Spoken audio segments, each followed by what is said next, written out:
আমি যখন রাজধানী ঢাকায় বৃষ্টির মধ্যে কাজ করছিলাম এবং এই বৃষ্টির মধ্যে এখন গুড়ি গুড়ি বৃষ্টি এবং বৃষ্টির মধ্যে ভিজে পড়েও আমাকে কাজ করতে হয় এবং আমি দেখতে পাচ্ছি একজন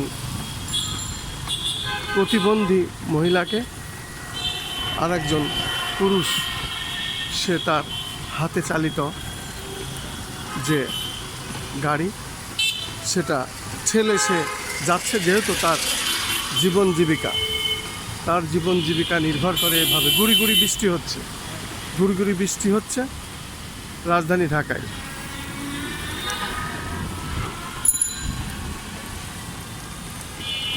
এবং তার মধ্যেই আমাকে এই কাজগুলি করতে হচ্ছে। বৃষ্টি হচ্ছে, মূলত বৃষ্টির মধ্যে কাজ করতে হলে নিজেকে ভিজতে হয় এবং এই বৃষ্টিতে ভিজেই আমি কাজ করছি।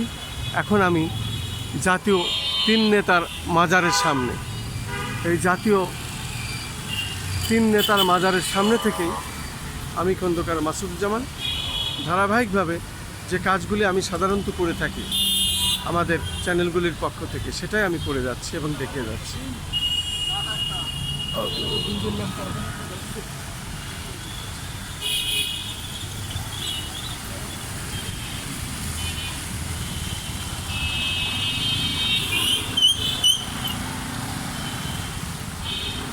গুড়ি গুড়ি বৃষ্টি হচ্ছে, মানুষের বিড়ম্বনা শেষ হয়েছে। এই অবস্থায় স্কুল ছাত্র ছাত্রী এবং সাধারণ মানুষ যারা বৃষ্টিতে থেমেছিলেন তারা এখন পথে বেরিয়েছেন এবং টুকটাক তারা তাদের কর্মকাণ্ডে আবার ব্যস্ত হয়েছেন।